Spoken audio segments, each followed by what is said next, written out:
Estamos de volta para o último bloco do programa de hoje, que discute a construção da identidade. A Henriette tem um pequeno trecho do seu livro para ler.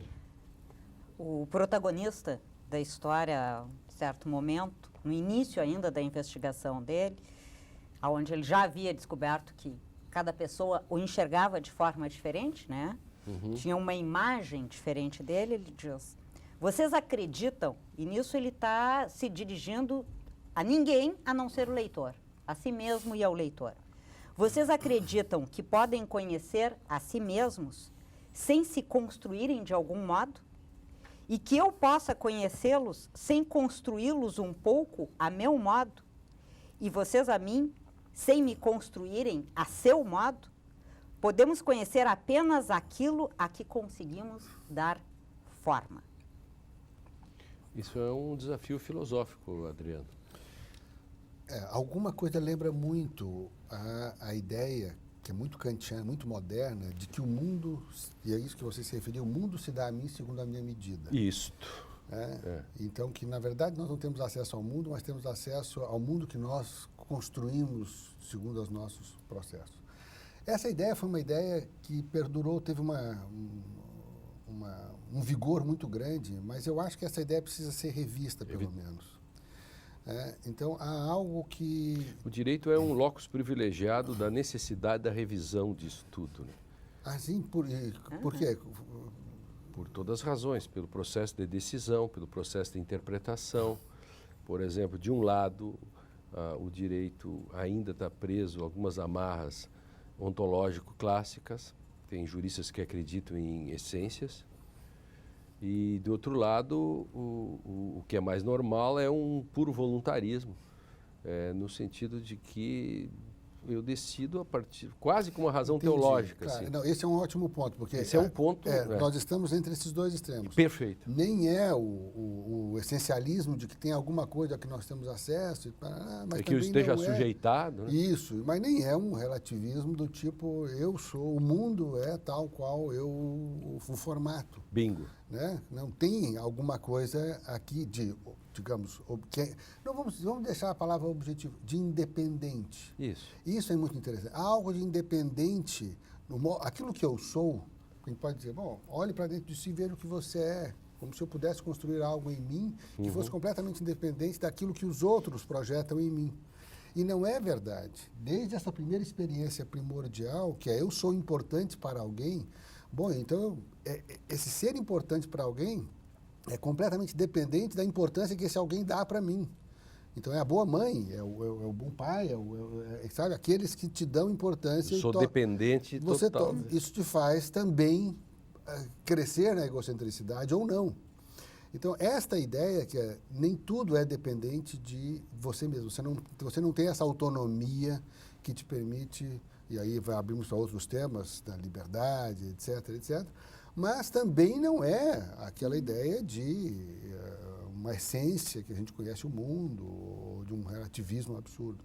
Então, eu acho importante pensarmos na dependência. No tema da dependência, isso talvez classifique, situe a identidade numa posição que que descreve melhor o que nós somos. Uma posição, digamos assim, intermediária entre esses dois polos.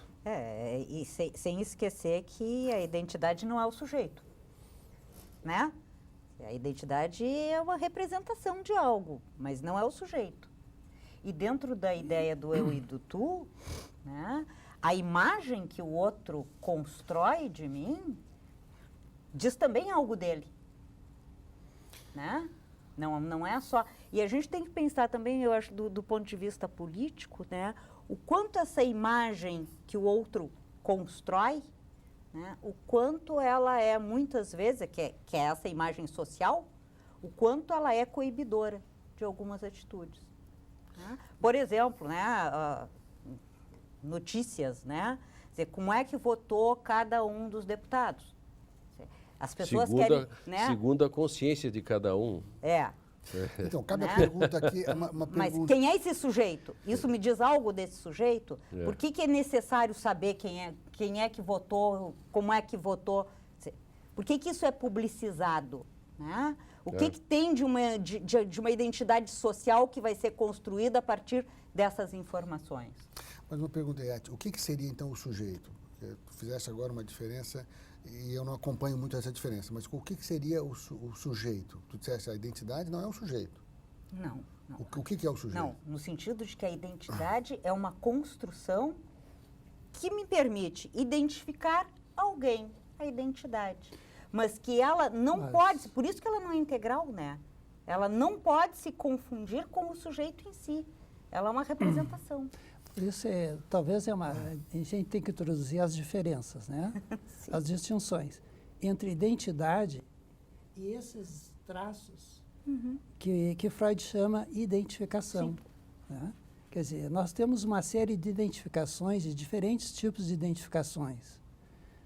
Freud vai distinguir 3, não é? A identificação, uma primordial, que seria algo do pai, a identificação com um traço dos familiares e a identificação com o sofrimento do outro, que Freud chama de identificação histérica, que é como se formam os grupos, né? Há uma identificação quando se formam os grupos. Então, nós vivemos com identificações. Sim, há torcida, grupos, o cara está numa tribo. São identificações. Ali há um tipo de identificação que talvez corra o risco de produzir uma identidade. Coxinhas, petralhas também. Se produzir uma identidade, vai haver a eclosão da violência. Né? Facebookianos. Isso é uma questão de a gente entender os fenômenos sociais, ou os fenômenos de violência. Quando se produz uma identidade, alguém que marca a diferença instaura a guerra. Né? Se você me permite, duas ideias. Uma ideia é, para que o direito serve? Isso. Para mediar diferenças. No âmbito de uma identidade. Quer dizer, nós temos uma identidade, digamos assim, formal, jurídica, se quisermos, nós somos o papel de cidadão, então é uma parte do que nossa identidade. E o direito permite uma diversidade enorme de indivíduos coabitarem o mesmo espaço mediante uma identificação muito tênue com a ideia abstrata de cidadão de alguma coisa, mas, sobretudo, ela é abstrata nesse sentido, mas quando você vê a realização do direito, você vê que ela não é tão abstrata, que é a mediação do conflito. Então, aí, o conflito pode ser resolvido sem que ele seja num jogo que continua sendo jogado. Fazer a justiça com as próprias mãos. Exatamente, porque isso é a impossibilidade de interação. Então, de todo modo, aí também, o direito não pode ser simplesmente um instrumento.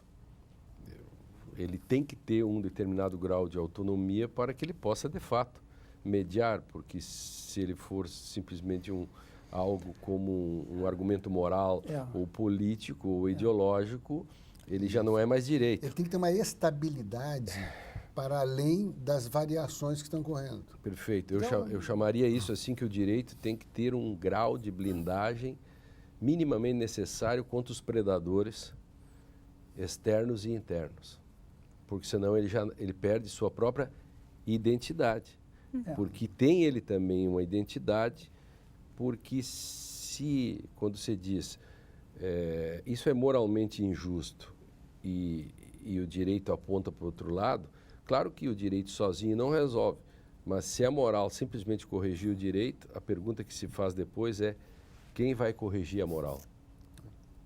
E aí nós criamos um círculo vicioso no qual não há mais ordem, não há mais princípios, é uma anarquia. Se a moral invade isso que é da dimensão do direito, né, o direito se esvazia de sentido. Claro, ou a política. Se o direito vem para conter os excessos da política e não consegue fazê-lo, ele não tem mais sentido. Porque a política pode mudá-lo a todo momento, porque o direito vem da política. Você tem que ter, eu acho que essas 3 dimensões que nós tocamos, elas têm que ser, elas interagem. Então, o direito não é infenso à moralidade, é óbvio. Mas se ele é reduzido à moralidade, então, no campo da moralidade, você só tem uma palavra se você aderir. Quer dizer, se você estiver convertido para aquele grupo moral. e para aqueles costumes, portanto, porque isso é uma questão de costumes. Bom, e isso tornaria é o que torna o direito sem sentido dentro da família. Né? Por que você vai ter uma regulação por direito dentro de um grupo familiar? Porque pressupõe-se uma unidade que escapa do direito. O direito pressupõe, é ligado a várias famílias que vão fazer essa identificação. Então, ele tem que ter um âmbito diferente. Claro, e ele tem uma coação que a moral não tem. Isso, porque aí ele tem uma coação que foi mais ou menos acordada, e deixa lá em certos âmbitos. Agora, a moral não pode ser suprimida, porque se tiver só o direito e não tiver a moral, o direito não é suficiente para constranger o comportamento das pessoas. Claro. E, por outro lado, você precisa da política, porque só a política pode mudar a moral. Isso. O direito não muda a moral. Isso. O direito é mudado pela política. E a política está nesse limiar daquela coisa que vai mudando os costumes, a nossa maneira e os nossos limiares de valoração. Por isso, são âmbitos que não podem se matar um ao outro. E ele só tem vigor quando... E é nas crises institucionais, no sentido de que cada uma é uma instituição, é que aparece isso mais fortemente, né? Poder viver na polis. Claro, um sistema irritando o outro e até que momento... É o atrito. É o atrito, né? E como que você faz para que a polis sobreviva? Exatamente. Né? E essa é a questão. É a passagem da família para a polis, né? E parece que nós, ciclicamente, voltamos a isso, né? Nós irritamos, o sistema fica... Nós irritamos tanto, esticamos tanto a corda, que há um momento que alguém chega e diz, então vamos fazer um novo pacto. Não é assim? Que a saída que o cara diz é, não dá mais, vamos fazer um novo pacto. É alguém que diz assim, essa condição não dá mais, vamos fazer Mas isso é nova. incompreensão do que é... Claro. Porque o pacto não é a eliminação da tensão, mas é aceitar que a gente vai viver na tensão de uma maneira que a gente possa resolver as tensões. Concorda que tentar um novo pacto é não compreender o atual? Exato. Como se ele fosse um fundamento inconcurso. Isso, que ele tivesse um conteúdo. Não, ele é apenas um espaço de resolução. Exatamente, perfeito. Esse é o ponto central e que serve muito, né, nesses tempos de crises brasileiras. Por exemplo, que nós estamos discutindo agora, que a moral e a política e o direito estão brigando um com o outro e se irritando e não se sabe o que sobrevive, né? Como retomar a possibilidade de a gente viver na polis. Como retomar a possibilidade de a gente viver. Ou talvez até, visto de uma maneira positiva, a possibilidade desses três sistemas se irritarem e nós continuarmos esse movimento, é um sentido que nós estamos vivendo na polis. Porque se não estivéssemos vivendo na polis, não tem nem isso, essa irritação teria já evoluído paradoxalmente, para um isso pode conflito ser bom, aberto. Né? Então, o que eu quero dizer, isso é positivo. Porque quando a política vai mal, por exemplo, a solução é fazer mais política. Esse é o paradoxo. Então, o que não se pode é demonizá-la. Se você demoniza a política, você perdeu o ponto do qual sai o direito e do qual se discute a moral. E, por outro lado, você não pode tirar a política e dizer assim, agora ela vai se fazer um novo pacto, porque esse novo pacto significa reformar o direito. Perfeito. Porque, não, aí não. Faça a política com o mesmo direito, meu caro. Continue a fazer política. Eu quero agradecer a Henriette, agradecer o Mário, o Adriano. O Direito e Literatura fica por aqui. Foi uma bela discussão. Assista a este e outros programas no facebook.com, na identidade do Facebook, né? E na literatura e no canal YouTube da TV e Rádio Unicinos. Não esqueça de participar, fazer sugestões. Eu espero você no nosso próximo encontro. Até mais.